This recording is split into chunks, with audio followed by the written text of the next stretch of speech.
Hey guys, so it's been a while since I've posted anything on LinkedIn, and the reason is I was busy and I was busy in producing great results for my clients. And this kind of result that I want to share in this video, in this post, is really amazing, and I'm really proud of the results that we've been able to produce. And it was an event that happened, which was Money 2020. A lot of people know about it. And we ran a specific targeted campaign to a very specific group of people using cold email and LinkedIn outreach. And we generated around 85 leads and 85 positive replies from people who wanted to meet my client during this event and even after that. Again, I'm really proud of that because that really doesn't happen a lot of the times. And I want to show you everything in this video, like how we've been able to produce this result from A to Z. So let's dive right into it. So firstly, before I even talk about what we've did, I want to show you the results live. So we achieved 27 positive replies from one campaign, 29 from the other, 10 replies from the other one, which is around 65 replies between all these campaigns. And we actually did not even run this campaign for entire 2 weeks. So we ran this for 6-7 days and we generated this much kind of interest. We ran this for maybe like somewhere around 10 days properly. And we generated around 29 from one campaign, and the other one we got 10. And we also did, apart from cold email, which is really good, and it really changed the perspective that I had about LinkedIn. And LinkedIn has always been great, but I never really combined it together in the sense like sending a cold email and also doing this together. So it also generated a lot of opportunities for my client, and we got about 60 message replies, and about 20 or some of them, or maybe like more, 25 or 30, were really positive, of people who wanted to meet my client. So the results have been phenomenal. But in this video, I want to show you how I've did everything from A to Z. So I wanted to find prospects who are my kind of who were the ideal clients, and the goal was to actually book meetings with marketing and product leaders from tech companies that were selling like tech solutions or products or services to banks and credit unions, but they shouldn't be a bank or credit union themselves. It's a very specific requirement. I don't even know how many companies these are because I don't know if you can check them, but there may be only a few thousand. So the first thing I did was not to find those companies directly, but instead I found companies or people who were attending Money 2020. And as hard as it sounds, I actually found all the companies that were going to Money 2020 by simply visiting their page. So it goes to show that sometimes it's not as hard as it looks like if you just search stuff on Google or on their website. So I had all the companies that were visiting their website. And if you are in outbound or sales automation, if you can get a name, you can pretty much do anything. Like, you're in business, like you can get the domains, LinkedIn company URLs, all that good stuff. The next, I didn't want to limit myself only at those companies. So what I did apart from that is I also found all the followers of the Money 2020 LinkedIn company page. I got them and I added like an ICP filter on top of them. So very specific marketing titles, very specific product persona titles on top of them to find the decision makers that my client wanted to find. And the last thing was I also asked my client, and I'll even show you in Clay. So apart from that, I also asked my client, give me the 100 or maybe like 200 best kind of companies that are your ICP, that are your exact fit that you want to do business with. And after I found those, I actually did the Ocean.io lookalike enrichment, and I found 10 that looks exactly like those companies by adding in tons of filter in them where you have options available. You can do that to get lookalike companies.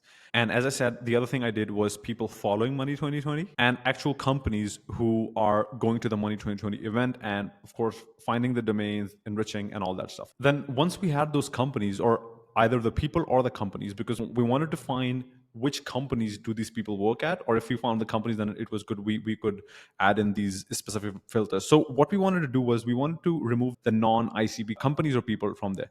So the first thing I did was I wrote a very detailed OpenAI prompt which would read their LinkedIn company description and identify if they fall into any of the bad fit criteria. So it was a very detailed prompt. It was costing also a good kind of cost per credit, but it was necessary for me to remove a lot of companies. Of course, there are cheaper ways to do it, but I tried the mini version and it wasn't as good and it wasn't as accurate. So I used the GPT-4 Omni using my own API key. The other thing was, which was really important, which it was to remove any B2C companies, because there are a lot of fintech companies that could have been in the final list, but we want to remove anyone who sell to consumers. So we also removed anyone who is in the B2C space. So we only were targeting B2B companies. Then after those two OpenAI enrichments, where I was checking whether they are a bank, credit union, and whether they sell to B2B or B2C. Like after those two, I went ahead and created a very detailed Claygen Neon prompt. And it's like your assistant that's visiting the website and multiple pages or even researching the whole internet to get you information. And it really helped me identify which of those companies are the most ideal fit, because how I've made the prompt is it's going to the website and it's visiting all the pages and it's telling me if they explicitly mention on their website whether they sell products or services to banks or not, because that's the only kind of companies that my client wanted to do business with. So it was a very detailed prompt. I'm not just finding that information, because with Claygen Neon, you can have multiple columns. So I'm finding if they sell to like banks or credit unions, who do they exactly sell to? And not just that, it's also telling me the exact kind of solution they sell. So let's say risk management software, what is the tech, like payment, fintech. So we could leverage that in our outreach. Then once I confirmed all this, I simply had to enrich. So what I did was I used Clay's work email waterfall enrichment, and I used a lot of data providers like Prospeo, Find Email. And then once I had the validated work emails, I didn't just stop there. Like I wanted to also validate using a really great email validation tool that I would highly recommend. It's called Bounceban. And I actually double validate each single, because of the stuff that's happening in the deliverability space. A lot of emails are going to spam. People are not getting even delivered. And my kind of deliverability is really great because I always do that. And I'm doing a lot of other stuff as well, like using mail reach testing.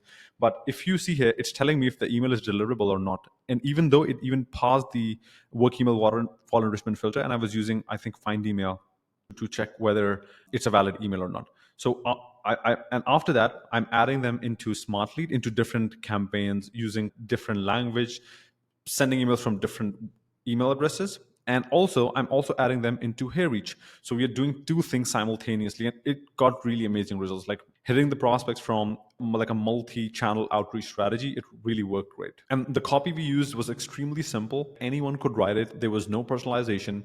There was no guarantees, not even like a crazy offer. It was just like a genuine looking email from a guy who wanted to really meet at Money 2020. And this was pretty much it. And really interestingly, against the normal or the usual advice from people and I even advise my client to not use their original domain, not use their original work emails, but we went against that and we used their original work emails, and they just had a few of them and we used 3 out of those. They were Google Workspace, by the way, and we used those and we got amazing deliverability. We got all these results, 85 meetings. So it goes to show that sometimes you have to go against what's being taught or what's been told in any kind of probably marketing space to get extraordinary results. But it was more like everyone was trying to sell these prospects who were going to Money 2020 in person, and we were like silently booking meetings on LinkedIn and cold email. I'm not saying that I was only the one that was doing it, but I may be in a very few number that was trying to do it like this. If you're a B2B business and you've achieved product market fit and you want to test outbound, I'm doing free consultations for the next 3 people who sign up to Clay's Pro Plan, the paid Pro Plan or above, using my affiliate link. And once you do that, you can send me a DM and I'll talk to you then. I hope this video was helpful. I laid out everything as much as I can. There might be a few things that I've missed, but yeah, this was pretty much it. I hope you liked it, and I'll talk to you in the next one. Bye-bye.